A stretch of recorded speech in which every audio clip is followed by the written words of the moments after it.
नमस्कार दोस्तों, आप सभी का एक बार फिर से स्वागत है हमारे चैनल जतिन लाइफस्टाइल में। आज हम आपको कार्तिक मास में सुने जाने वाली धर्मराज जी की कहानी। धार्मिक मान्यताओं के अनुसार हर व्यक्ति को अपने जीवन काल में धर्मराज जी की कहानी जरूर सुननी चाहिए। कहते हैं इस कहानी को सुनने से बैकुंठ धाम के रास्ते खुल जाते हैं। आइए आज हम भी सुनते हैं धर्मराज जी की कहानी। पौराणिक कथा के अनुसार एक गांव में एक बुढ़िया माई रहती थी। वो खूब व्रत और पूजन किया करती। जब उसकी उम्र पूरी हो गई तो उसे यमदूत लेने आए और वो उनके साथ चल दी। रास्ते में चलते चलते एक गहरी नदी आई तो यमदूतों ने उससे पूछा, माई क्या तुमने कभी गोदान किया है या नहीं? बुढ़िया ने तुरंत पूरी श्रद्धा के साथ गाय का दान किया तो गाय उसके सामने आ गई। फिर उस बुढ़िया ने उस गाय की पूंछ पकड़कर नदी आसानी से पार कर ली। कुछ देर बाद उसके रास्ते में काले कुत्ते आ गए। तब यमदूतों ने कहा कि क्या कभी कुत्तों को खाना दिया है या नहीं? तो वो उसके रास्ते से चले गए। वह बुढ़िया फिर से आगे बढ़ने लगी।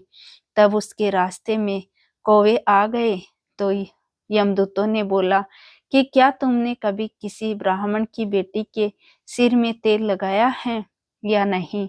बुढ़िया ने फिर ब्राह्मण की बेटी का ध्यान किया तो वो कौवे वापस चले गए। अब आगे बढ़ने पर बुढ़िया के पैर में कांटे चुभने शुरू हो गए। यमदूतों ने बोला, क्या तुमने कभी खड़ाऊ या चप्पल का दान किया है या नहीं? फिर उस बूढ़ी औरत ने ध्यान लगाया तो खड़ाऊ उसके पैरों में आ गई। बूढ़ी औरत फिर से आगे बढ़ी तो चित्रगुप्त जी ने यमराज से कहा, आप यहाँ किले लेकर आए हो? तब यमराज जी ने कहा, बूढ़ी औरत ने दान पुण्य तो बहुत किए हैं, लेकिन उन्होंने अपने जीवन में धर्मराज जी के लिए कुछ नहीं किया, इसलिए आगे के द्वार उसके लिए बंद हैं। धर्मराज जी की सारी बात सुनने के बाद बुढ़िया माई बोली, आप मुझे सिर्फ 7 दिन के लिए धरती पर वापस भेज दें। मैं पूरी श्रद्धा से धर्मराज जी का व्रत और उद्यापन करके वापस यहाँ लौट आऊंगी। यमराज ने उसे धरती पर वापस भेज दिया।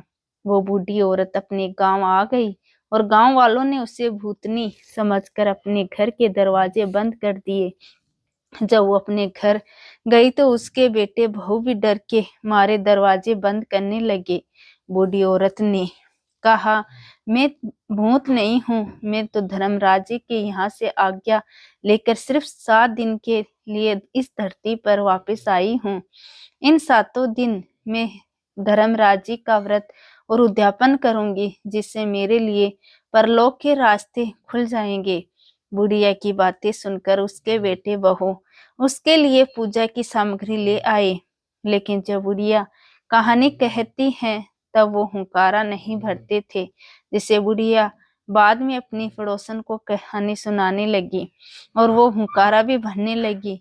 इस तरह से 7 दिनों तक उसने धर्मराज जी की विधि विधान से व्रत और पूजा करी और उसके बाद उद्यापन करके धर्मराज जी बुढ़िया को लेने के लिए विमान भेज देते हैं। स्वर्ग से आए विमान को देखकर उसके बेटे बहू के साथ सारे गांव वाले भी स्वर्ग जाने को तैयार हो जाते हैं। बुढ़िया उनसे कहती है, तुम सब कहाँ तैयार हो रहे हो? मेरी कहानी तो सिर्फ मेरी पड़ोसन ने सुनी है, इसलिए वही मेरे साथ जा सकती हैं। तब सारे गांव वाले उस बुढ़िया से धर्मराज जी की कहानी सुनाने का आग्रह करने लगे। तब बुढ़िया ने उन्हें भी कहानी सुना देती है। कहानी सुनाने के बाद गांव के सभी लोग विमान में बैठकर स्वर्ग को जाते हैं।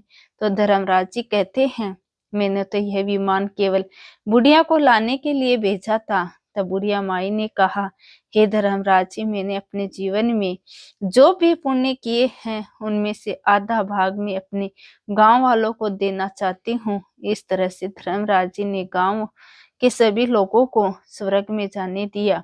हे धर्मराज, महाराज, जैसे आपने उस बुढ़िया और गांव के सभी लोगों को स्वर्ग में जगह दी, उसी तरह हमें भी देना। साथ ही कहानी सुनकर हुंकारा भरने वालों को भी और कहानी कहने वालों को भी परलोक में जगह देना। तो यह थी धर्मराज की कहानी। आपको ये कहानी कैसी लगी कमेंट करके जरूर बताएं। साथ ही मेरे चैनल जतिन लाइफ स्टाइल को सब्सक्राइब करना ना भूले। धन्यवाद दोस्तों।